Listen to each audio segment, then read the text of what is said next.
And then Dan, yeah. Right. Hello, everybody, and welcome to another Open Dialogus program in a series of Meet the Leaders.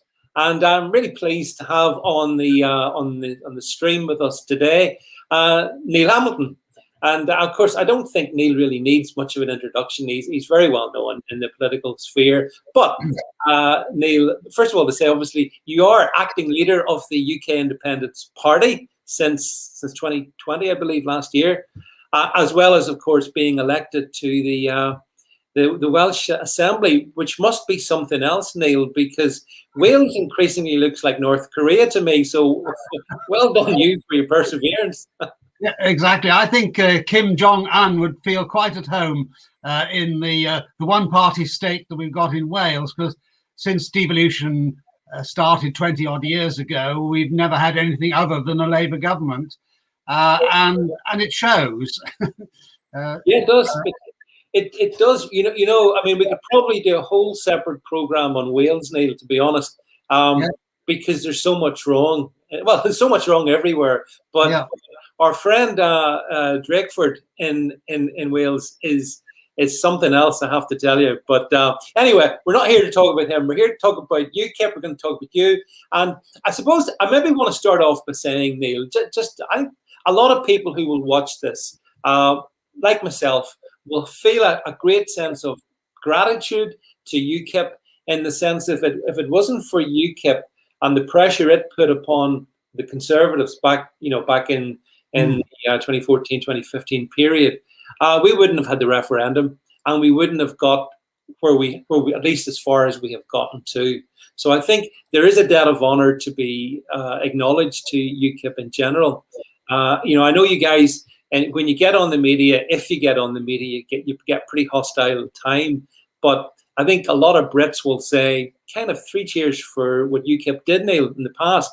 I also have to say, again, just up front, some of the nicest and most principled people I've met in politics have come from UKIP. So, just putting it out there, being up. But, and there's always a but, Neil, there's a however coming in this one. There's a couple of tough things we need to talk about, and let's just start off with the toughest stuff, shall we? So, in 2014, you guys scored 27.5% of the national vote. 2015, a year later, in a first past the post, you got 13% of the vote. You knocked Lib Dems into fourth, hooray! And that was great. Neil, 4 years later, your 13% went to 0.1%. So my first question for you is, would you say UKIP is relevant in 2021? And if so, why? It certainly is relevant, and I will tell you why in a minute.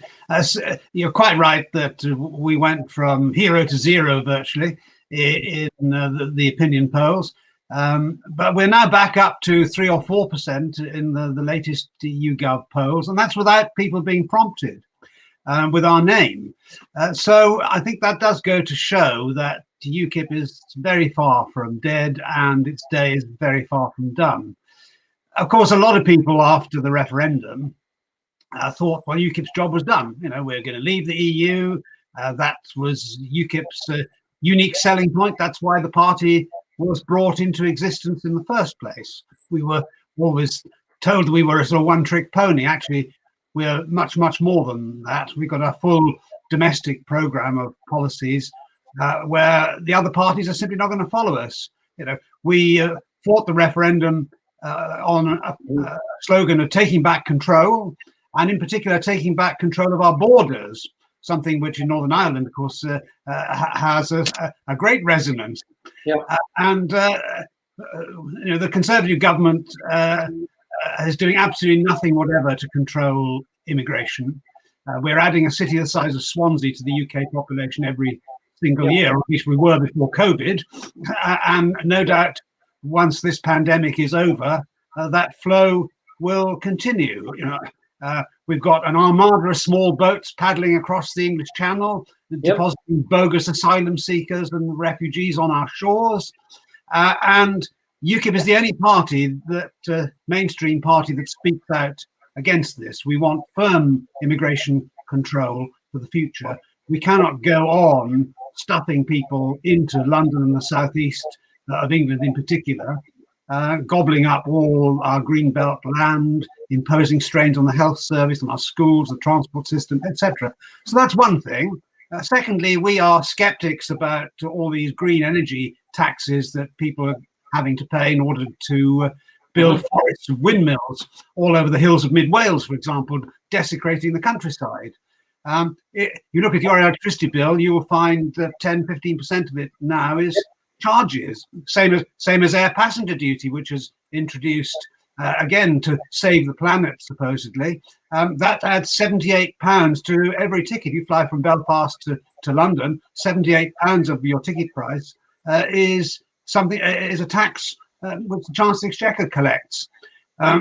We're skeptics about the value of most foreign aid. Nobody objects to paying for clean water and health provisions for people in poorer countries, but the bulk of the aid budget actually goes into the pockets of the people administering the funds, and again it's spent on sometimes crazy projects in the so-called third world, and a lot of them are related to the climate change agenda.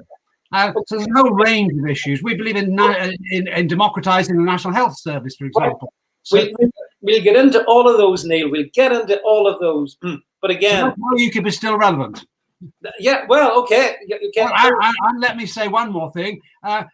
Leaving the EU is unfinished business. You know that in Northern Ireland better than anybody. We will get to that as well. We will absolutely get to that as well. But don't you think, Neil, again, a couple of toughies at the start with, don't you think UKIP, they've scored, UKIP as a party, I think since 2016, I've got the figures here, has had around 6 different leaders or acting leaders or whatever. Yeah. Don't you think that is kind of shooting yourself in the head, politically speaking? Because people want to see clear, defined leadership, don't they? And UKIP really hasn't been great at that, and that's a problem, isn't it? Well, the buck has stopped with me, and I'm not planning to leave anytime soon. Okay, you're absolutely right. After Nigel Farage decided to pack his bags, we struggled to find anybody of sufficient substance and drive to replace him. And the leaders that we've had since then are either inadequate to the task, or they had crazy ideas which did a lot of damage to UKIP. Well, I'm not going to dwell on the past, but I've been in politics a long time. I fought my first parliamentary seat in February 1974. Indeed, I joined the Anti-Common Market League in 1967. So I've been fighting. I was fighting to leave the EU even before we joined it. All those years ago, nearly 60 years ago. So I think I bring a wealth of experience to the role which others didn't have. I've been fighting these battles for a very long time for a small state libertarian party to be the conscience of the Conservative Party in particular, but also much more than that, because we appeal to a demographic which the Conservative Party in the past simply couldn't reach, the so-called left behinds, people who have not done well out of globalization, for example, which is why in the referendum, the biggest anti-EU votes were in the old mining districts in Wales, for example, where the Labour Party used to weigh the votes rather than count them, but where Labour supporters now evaporated to a fraction of what it was before. And UKIP was able to pick up those votes 4 years ago. And I believe that we'll be able to do that again once we've re-established ourselves at the centre of the political game. But Neil, I mean, I guess in the minds of most people out there, UKIP certainly was synonymous with Nigel Farage. And that's, I think, just a statement of the obvious. And obviously when Nigel bailed out of UKIP to form the Brexit Party, that really was the moment that drove the hammer into the coffin of UKIP, did it not? Well, it certainly did. I mean, because in April 2019, I fought a parliamentary by-election as the candidate in Newport in South Wales, and we got nearly 9% of the vote in that by-election. And it wasn't entirely due to me and my personality, but the wheels were coming off Theresa May's political bandwagon at that time, and it was clear that she had no serious intention of leaving the European Union in a practical way, and so UKIP's message was getting through. Then Nigel Farage decided that he wanted his own personal vehicle, and it's fundamentally an ego trip. The Brexit Party isn't a political party in the normal sense because nobody can join it. All you can do is send in money for the privilege of getting an email and supporting him. So yes, it is true that the Brexit Party stole UKIP's clothes, and Nigel is a dynamic force. There's never been anybody quite like him in British politics before. I think of all the people who've made a name for themselves in politics but never actually got elected to a parliamentary seat. He is way out in front in what he's achieved. But on the other hand, Nigel doesn't really have that much interest in domestic politics. He certainly doesn't want to lead a political party in a normal sense. And I think the Brexit Party's purpose has now been served, fulfilled, and UKIP is still on the pitch. And so we hope to get back those supporters who left to back him, because in a post-Brexit Britain, there's a lot that needs to be done and a lot that needs to be done. And the Brexit Party is now dissolved. It's now calling it the Reform UK Party, but it's very clear what it is exactly they want to reform. So I think that there's every reason to believe that UKIP can revive. Well, okay, so let's talk about UKIP specifically now. So UKIP, I mean, the clues in the name, the UK Independence Party. I guess, for many people, UKIP is all about the UK regaining sovereignty from the EU, and starting to govern itself. That's we should have been all along. And your pedigree stands well by you, Neil, as a sovereign nation, not a satellite of the tyranny over in Brussels. So we know it, but again, I put it to you, many people will say, yeah, but Boris delivered that. We are legally out of the European Union. We have done a deal with the European Union of some sorts, which, is problematical and all that. But the average punter, they think we've left the EU. So does that not mean that the central purpose of the UKIP is gone? We've left it, Neil. So what's the point of having a party that is predicated on, initially anyway, on leaving the EU? Well, as I say, the name is the United Kingdom Independence Party, and we've concentrated on the independence part of the name in the last 30 years. Now it's time to concentrate on the UK part of it, because the United Kingdom is actually tearing itself apart at the moment. The devolution process is ripping Scotland away from the rest of Great Britain. In Wales, there is a nationalist movement as well. It's nowhere near as strong as in Scotland, but it is nevertheless just as corrosive. And the situation in Northern Ireland leaves even more to be desired.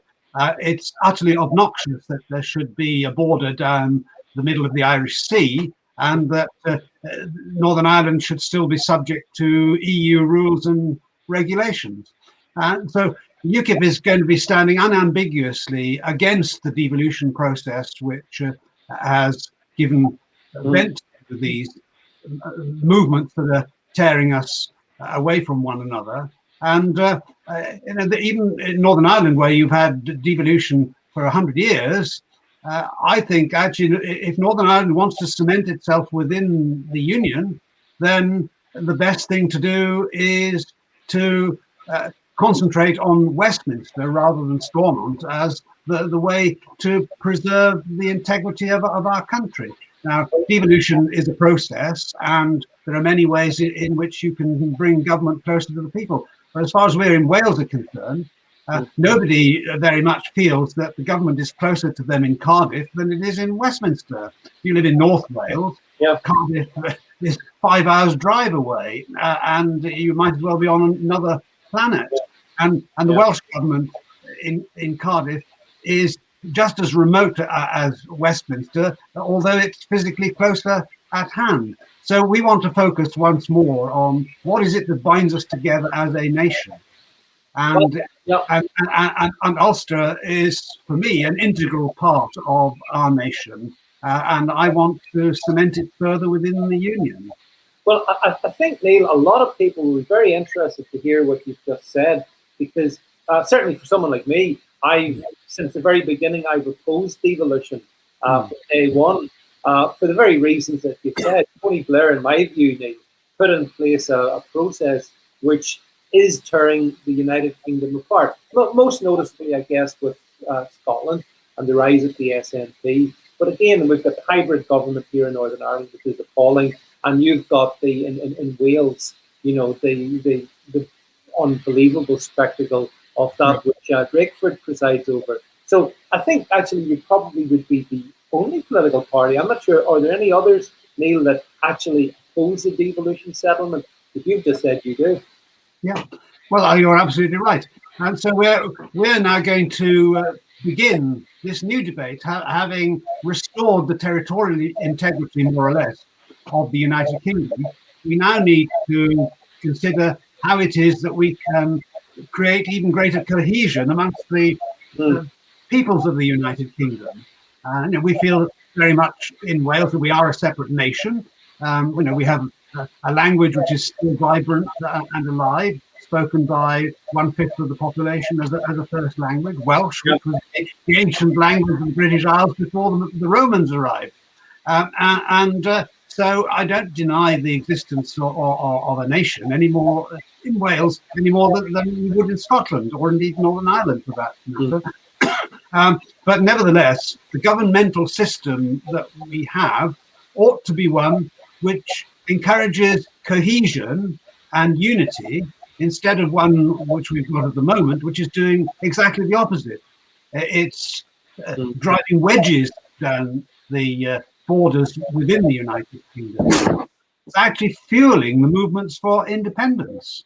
And of course, in Northern Ireland, Sinn Féin see the opportunities that devolution gives them at Stormont and so on, to try to prize Northern Ireland out of the United Kingdom and into an all-Ireland state.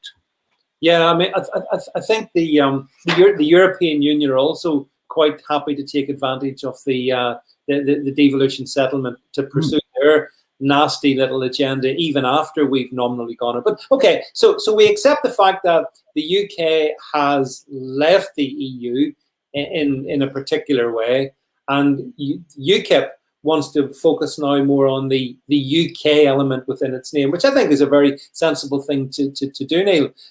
Immigration, just want to touch on immigration because you mentioned it earlier on in sort of the initial thoughts that you had. And again, I think most people would see that the Conservatives have they've been very good at taking your clothes. They're a brilliant job. First-rate forgery of your policies, and Pretty and Boris are getting so tough on immigration whilst doing absolutely nothing. In fact, actually, one of the questions I had for you was, would you support that which the government is proposing to offer 70% of Hong Kong's 5.4 million population the right to potentially settle in the UK? Would you support that, or would you oppose that? No, I think it's a completely crazy proposal to make such a commitment. What if 2 million people suddenly decide they do want to come to the United Kingdom? Yep. Where are we going to house them? How are we going to educate the children? How are we going to cope with the disruption of such a huge number of people turning up at the ports and airports and having to be processed for one thing? And this is one of those grandstanding policies where you make the proposal in the confident belief that you'll never actually have to deliver on it. But unfortunately, reality very often has a habit of making true your wildest fantasies, and often not in a way that is favorable to you.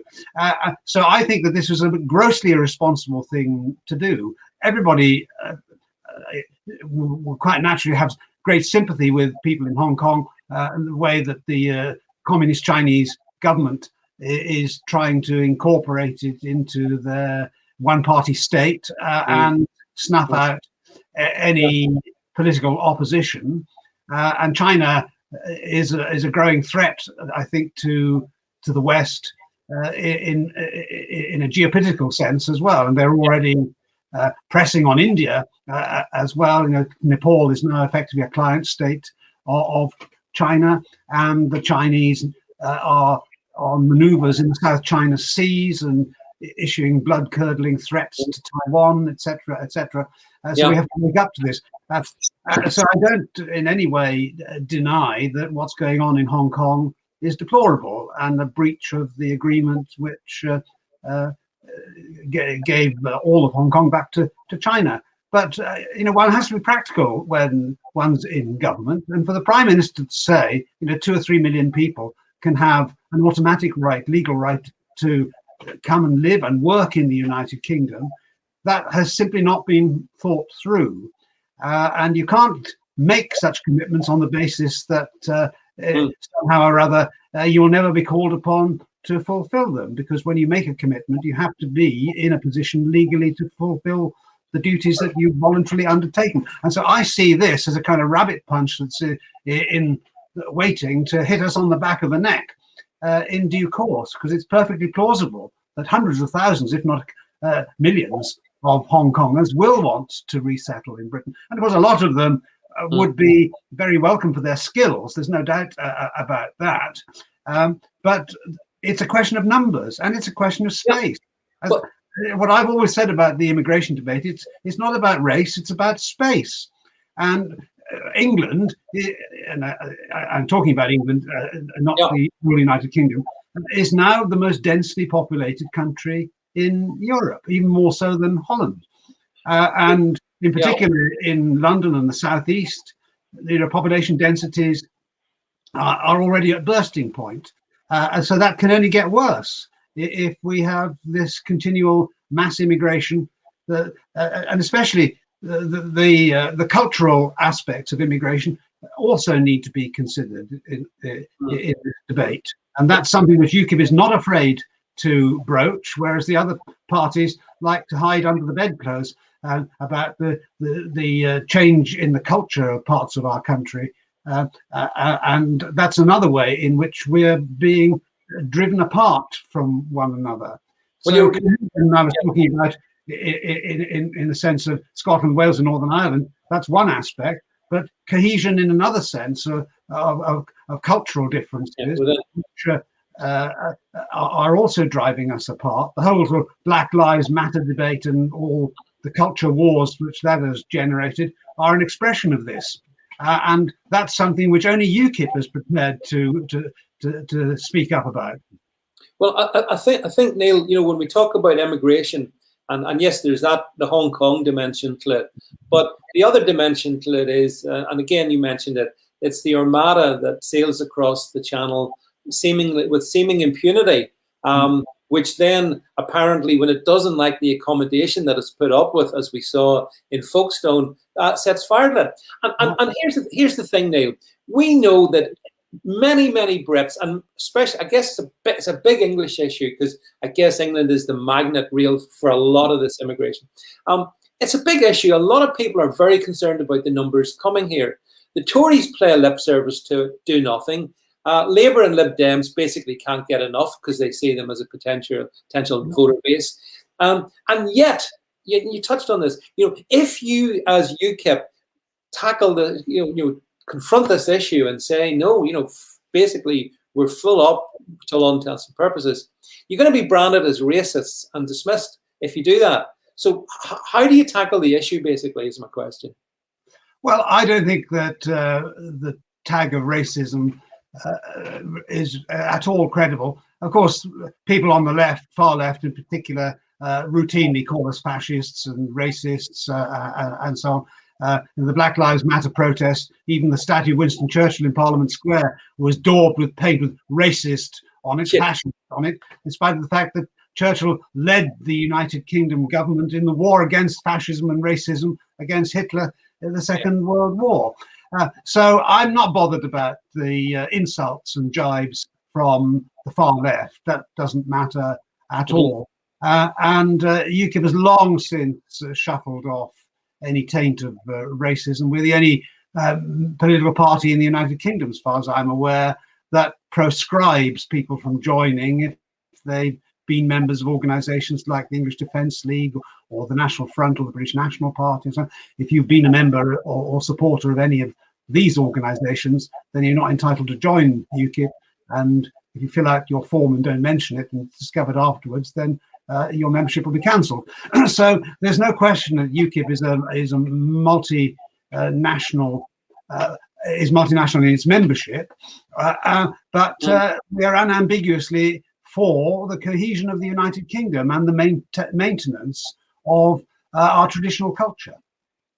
Well, I think, I mean, on that topic then, Neil, and I think we need to tackle this as well. So the issue of particularly Islam in the UK, it is an issue.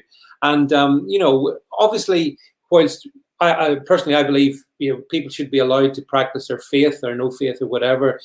That's all fine, so long as it's within the auspices of our legal system and with full respect for all our laws and our traditions, and so long as it doesn't import practices which, frankly, don't belong in any civilized world, you know. But one of the things is that, again, if you tackle, I mean, do you think Islam has a place in the public square in the UK?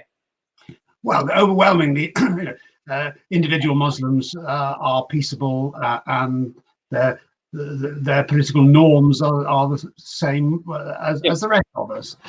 But there is a very substantial minority of extremists who want to impose an authoritarian theocratic state upon us. And political violence, you know, Northern Ireland knows to its cost. Certainly, although you know that was political rather than religious, something which is often not understood on this side of the Irish Sea. That's about nationhood more than religion. But militant proselytizing Islam is a worldwide phenomenon, and we won't escape the worst effects of it in Britain. We haven't escaped them so far, and we certainly won't continue to escape them in future. So we have to recognize that it will take time for these people to be assimilated in the fullest sense. And we don't have a problem of religious extremism with Hindus or Sikhs or you know, Parsis or whatever, Buddhists, etc., etc. It is only with Islam that this poison has been introduced into our culture, not just the culture of Britain, of course, but the whole of the Western world, and indeed not just the Western world either. And the violence which characterized the creation of Pakistan back in the late 1940s is an expression of something really quite different from anything else that exists in world religion, as far as I can see. And I don't want to make it a debate about religion, but the political impact of the forces within Islam is something that simply cannot be ignored. And so we can't import, you know, tens, maybe hundreds of thousands of people who are just ultimately not assimilable into the United Kingdom. And that's what the immigration debate should, I think, also very largely be about. We're entitled, I think, in our own country to say, I don't want to live in a country where you know, more and more people don't share the kind of cultural norms that I've got. And I don't see anything wrong in being able to express such views. If you went to live in Pakistan, you wouldn't expect to be able to convert that country into something quite different from what it is now. And any country is entitled, I think, to democratically to decide to preserve its cultural norms and institutions for the future. And so what we've inherited from our forebears, we hand on to our children and their children. So, simple question, would UKIP ban the burqa?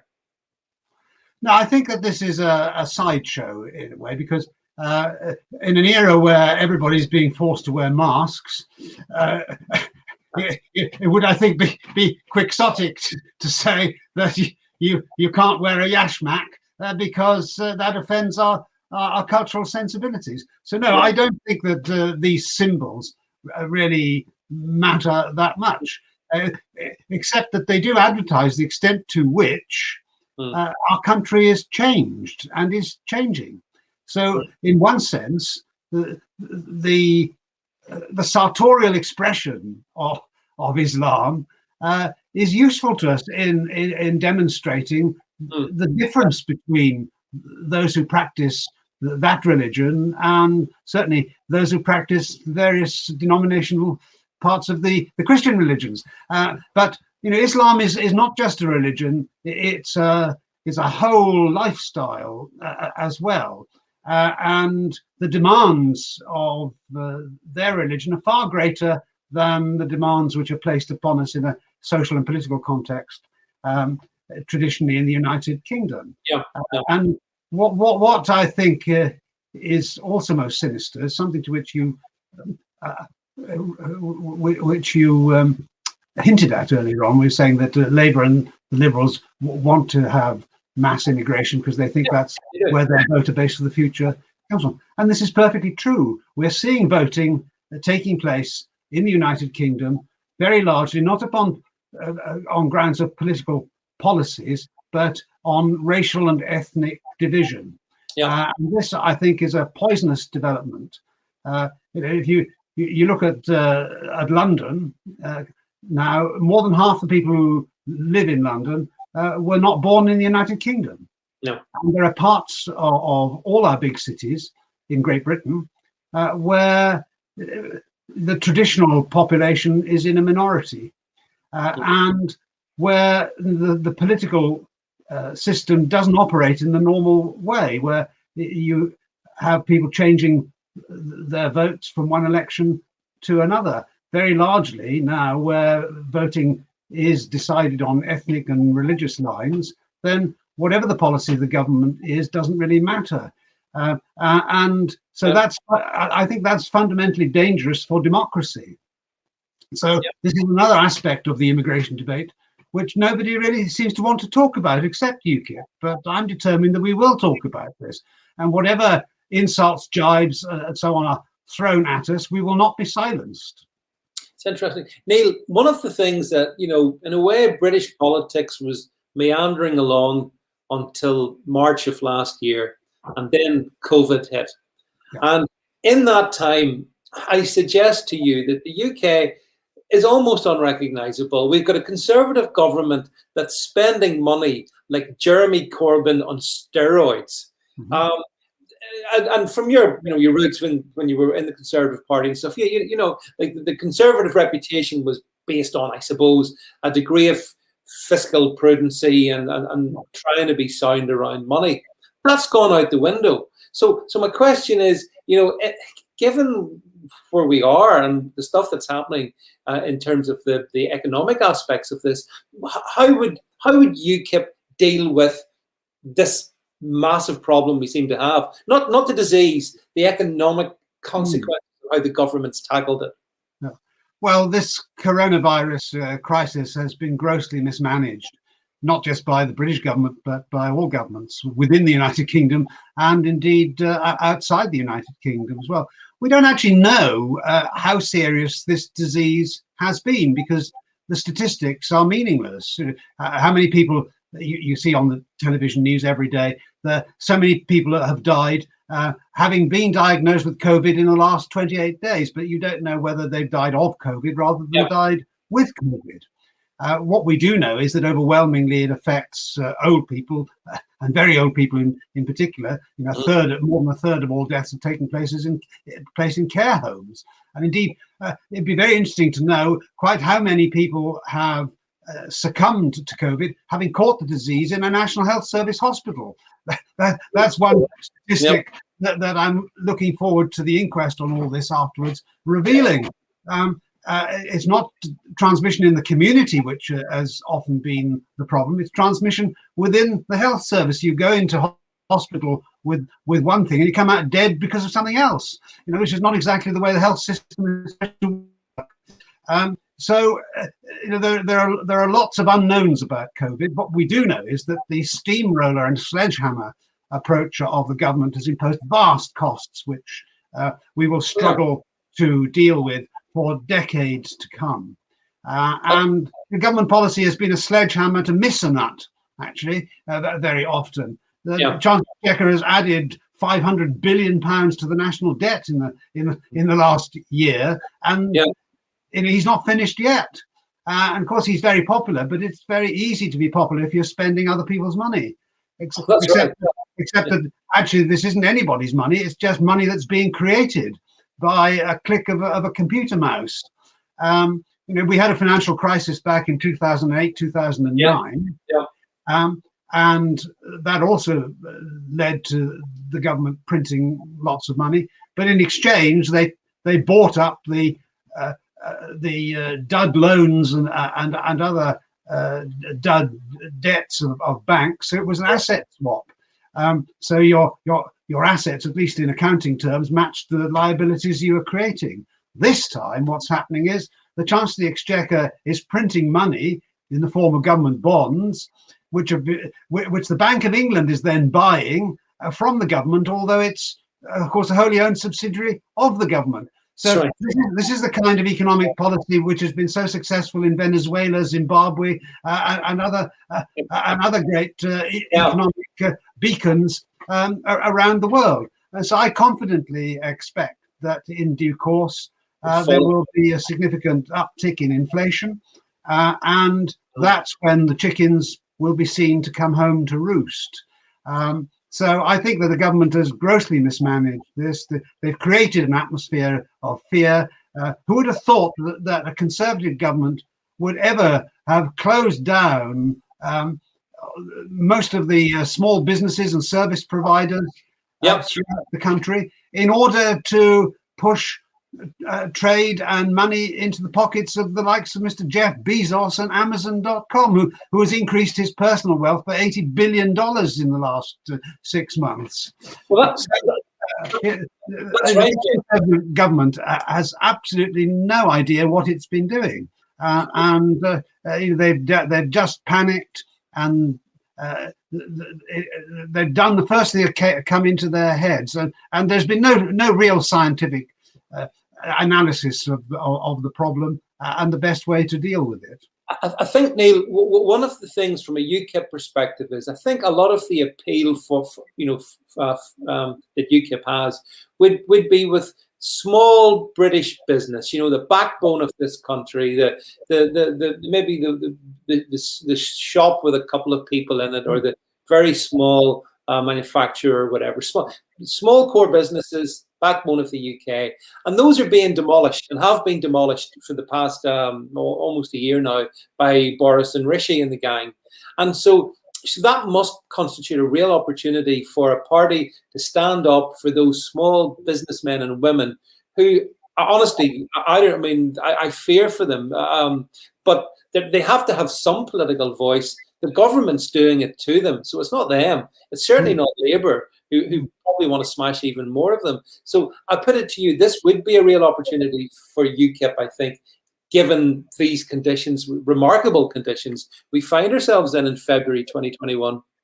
Well, I think you're absolutely right, because UKIP isn't a conventional political party in the sense that it's a centrally organised party. UKIP is a grassroots movement. It developed from below.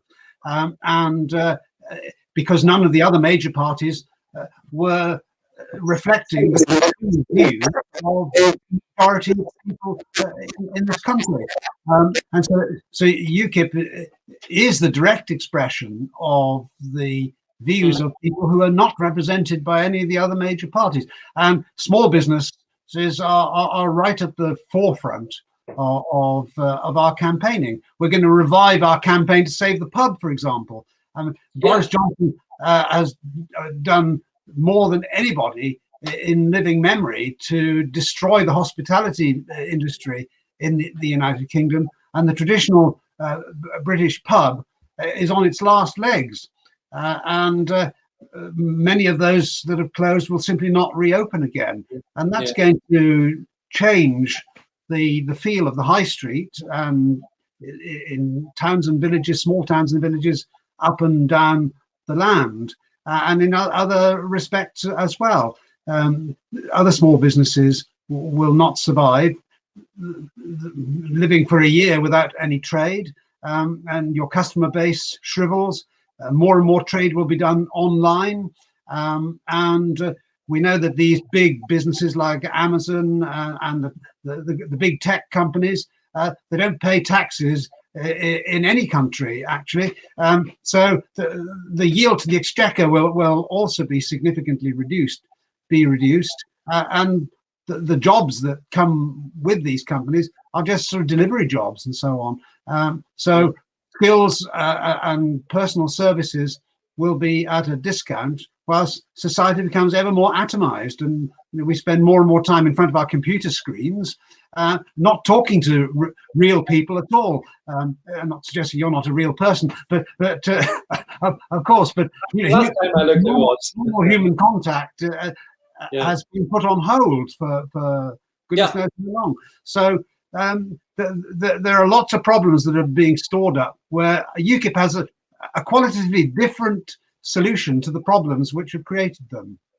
Well, I think one of you mentioned pubs there. Just for a second on pubs. I mean, Boris has spent his career being photographed having a pint in the pub, man of the people and all that malarkey. And yet, as you say, he has done more than anybody. I mean, more than Oliver Cromwell even, to essentially crush those destinations for human beings come together, chat with friends or even just to strangers at the bar.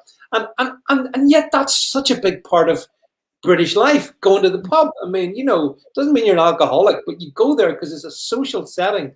I read a statistic, Neil, in my local city of Belfast. 90% of pubs are saying, if this carries on much longer, we're gone. Like, that's it. There's no point in continuing. And I'm sure that statistic is true of the rest of the United Kingdom as well. So it really is devastating to see a Conservative government destroy something so fundamental to Britain, isn't it?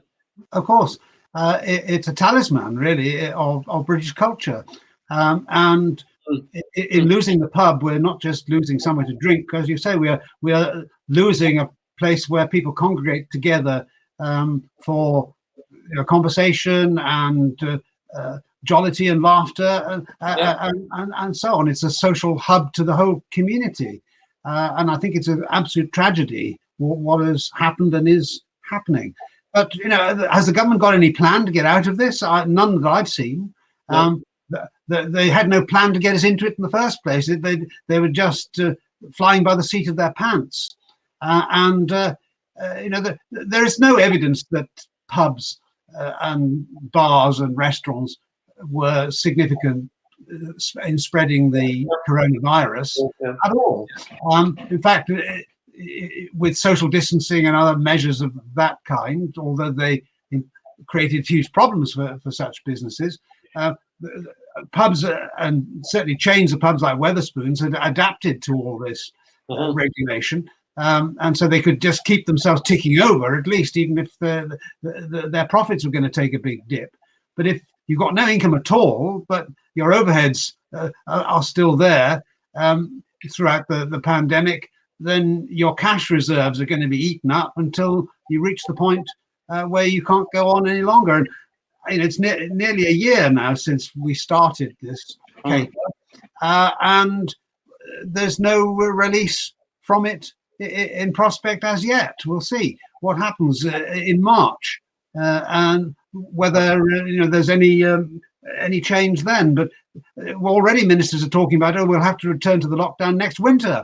Well, are we going to live forever in a kind of 1984 world where the government instills fear into the population and hysteria as an act of policy in order to keep themselves in business and out of scrutiny?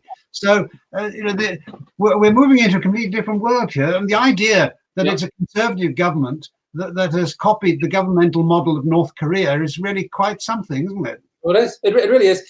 Education, Neil. Education's it's a key policy for UKIP and the other political parties as well. But one of the things that I'm interested in exploring with you is, we've got schools have been closed now on and off for the majority of the last 10 or 11 months. Kids aren't getting an education. Boris and the Conservatives seem okay with that, broadly speaking. Labour are in line with the trade unions. They don't seem to want teachers to ever go back in the classroom. So what would UKIP do to try and address the fact that we are now de-educating our children? Yeah, well, it's going to be very difficult, I think, for children, particularly those who are adolescents, to recover from what they've lost in the last year, and that's going to have a lasting impact, I think, on their employability and indeed their social interaction has been so limited. There are going to be other psychological effects of this, which we perhaps can only dimly be certain of at the moment. So the sooner we get the schools back in business, the better. And I have no sympathy with the trade unions who don't want teachers to go back to school at all. It is vitally important that the education system perform the functions which it's there to do. Because doing things online is only a partial solution, and a very, very partial solution at that, to this problem. We've got to get kids back to work in the normal setting. And we know that the chances of youngsters suffering any ill effects from COVID are vanishingly small.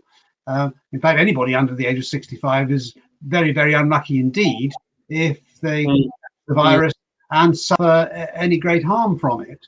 It's overwhelmingly a disease which affects adversely people of my age and above. I'm 72 in March, and those who are over 65 need to take care and they need to behave responsibly. But those of normal working age, hedged around with sensible voluntary restrictions, as has happened in Sweden, for example, where we haven't had this lockdown approach, then I think we could have coped with the pandemic in an perfectly acceptable way. I mean, the excess death figures that we've seen are it's not the Black Death, where a third of the population of England died in 1348, 1349. Yeah. We're talking about a few tens of thousands. Well, each death, of course, is a tragedy. But given that we know that more than 75% of the deaths are people over the age of 75, then I think you put it into perspective.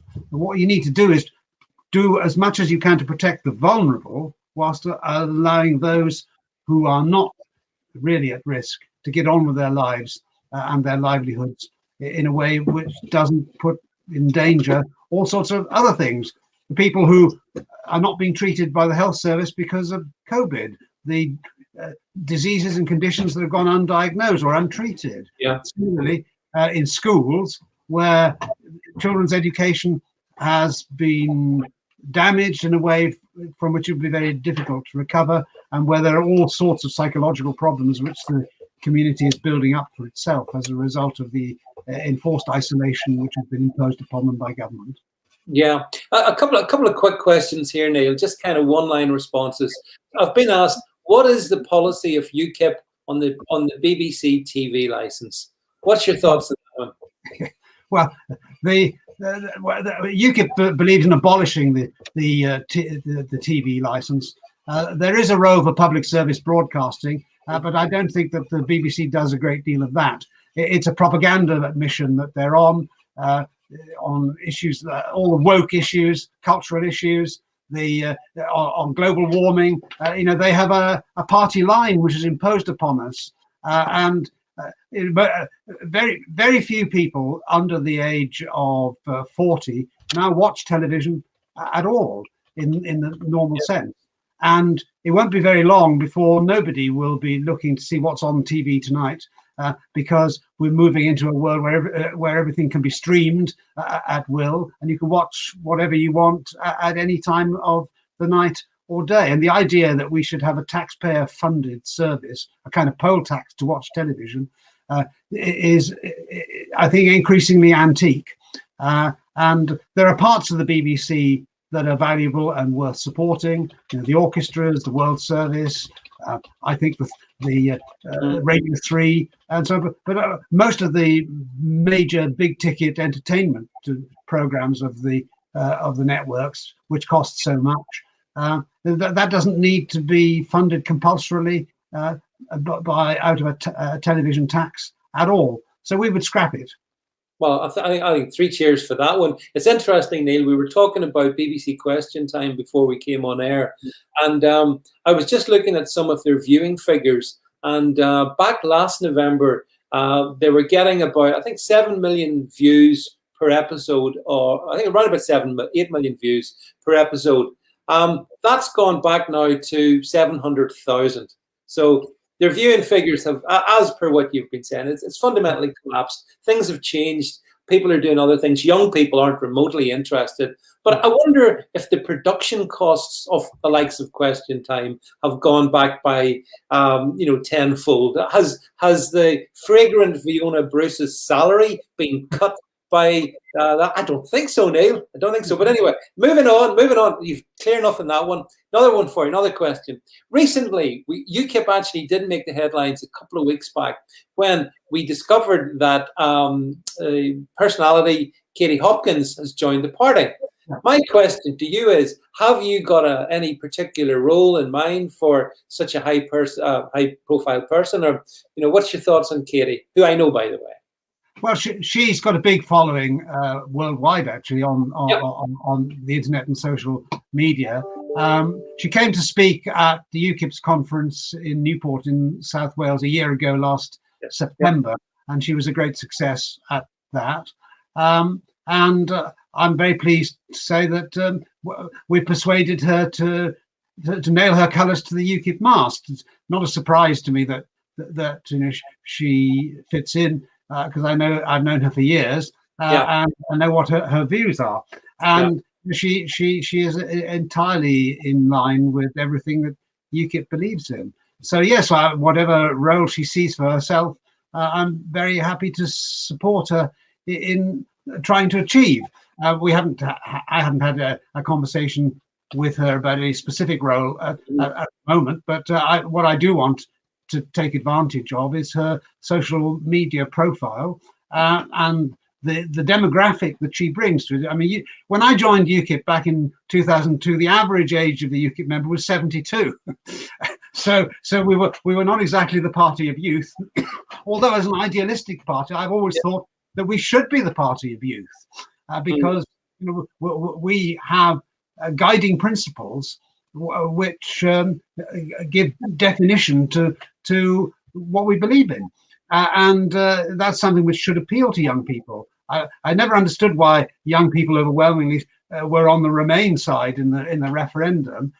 What on earth is idealistic about a collection of technocratic, bureaucratic bullies who are unelected, can't be dismissed, and indeed very often you can't even name them?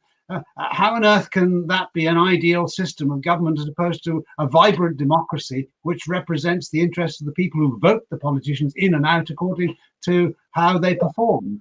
Well, it can't, Neil. The short answer is it can't. But if you've gone through 3 years of university education in the little Marxist factories which we've got in this country, that's why when they come out age 21, 22, they're so far to the left. That's why we got the problem, But I take your point. I mean, idealism should be as a burning flame in younger people. If anything, actually, as we age, the idealism should somewhat decline. But, so we're getting near the end of the time. A couple of other things I wanted just to talk to you about. There are quite a few new political parties that we've seen emerge. we've seen that, you know, in recent times. And one of the strange things about them for me, Neil, is they all seem to have a genesis in UKIP, actually. So, you know, we've got Anne-Marie Waters for Britain. We have Nigel Farage's multiple, ever-evolving parties. So what do you think ultimately separates you from those parties? Because, for example, some of those other parties are pretty robust in immigration and they're robust in other issues. What really is the point of difference, would you say, in 2021 from you and these other newer parties that are emerging? Well, apart from Nigel Farage, you know, the leaders of the other parties are little known and they've gone nowhere. I'm afraid Nigel, I've described him as a sociopathic super narcissist in the past. You know, he has to be the bride at every wedding and the corpse at every funeral. The center of attention has got to be on him all the time, and he doesn't want to have any competing interests in a party that will detract from his luster or stop him using the organization to do what he personally wants to do with it. That's why the Brexit Party and Reform UK don't have members, because members are a bit of an inconvenience if you're a leader with that kind of frame of mind. So I don't believe that Nigel's Reform Party will go anywhere, because he's not a team builder. And I've seen this at very close quarters when he was the leader of UKIP. Anybody who's any good, anybody with any charisma, as soon as they start to have ambitions of their own, is marked down for destruction. And so if you can't build a team, then you can't be successful in politics. Maybe on a single issue campaign, like Brexit was for many, many years, you can do that, where everybody's focused on the one thing. But in domestic politics, there are many nuances and differences and shades of opinion, even within a political party and within a broad political movement. So I know Anne-Marie Waters. She's actually a very nice lady, a bit naive in some ways. But I think that a lot of these smaller parties have attracted support from controversial people who are never going to appeal to the broad British electorate. Whereas that's the difference between us, I think, is that UKIP has developed into a proper political party, not just a single issue party. We've developed out of a single issue party. And now we, as our manifesto, even going back to the 2015 general election, where we produced a properly costed manifesto with a broad range of policies from defence to agriculture, then we have got everything that a modern political party needs. And so I hope that where people have left UKIP to join other smaller political parties that are going nowhere, they'll see the good sense of coming back to UKIP and taking part in a real political party which has got some chance of appealing to large numbers of voters. Another very sort of quick question. Are there any plans to change the UKIP logo? I can see people asking that question, so I'll ask you. Are you going to change it, or are you going to stick with it? No, I don't see any reason to change it at the minute.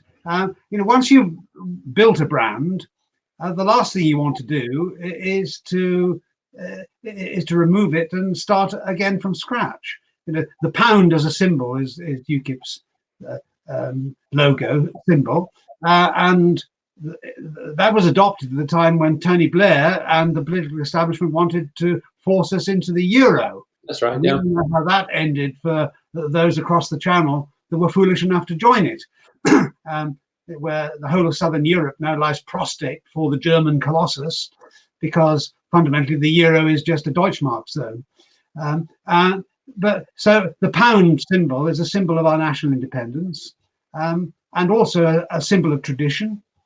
And I don't think that we want to mess about with it. Everybody knows what it means, what it says on the label, it does inside the tin. So I'm a person of tradition myself, and this is one tradition that I propose to maintain. Well, there's certainly nothing wrong with tradition, Neil. It's a fine thing. What we've done is we've arrived at the end of our hour. So I know that I've tried to ask some of the questions that came along on the stream. But Neil, I wanted to thank you very much for taking the time out of your schedule to spend time with us here, so we can just have a chat about UKIP and where you see the party going. Some really interesting things there, folks. We will have in the description below a link to the UKIP website. You can go there and you can check on the different policies and whatnot, or engage with UKIP directly. So you can do that below in the description. But other than that, Neil, thanks again for being on the stream. Appreciate it. Real pleasure to meet you again. Thanks everybody who have watched this live. Appreciate all that. And just to say, I will be back on Wednesday night at 7 o'clock in my usual slot. And I look forward to seeing you there. But in the meantime, folks, that's it from me and Neil, and we'll catch up with you soon. Bye. Thanks a lot, David.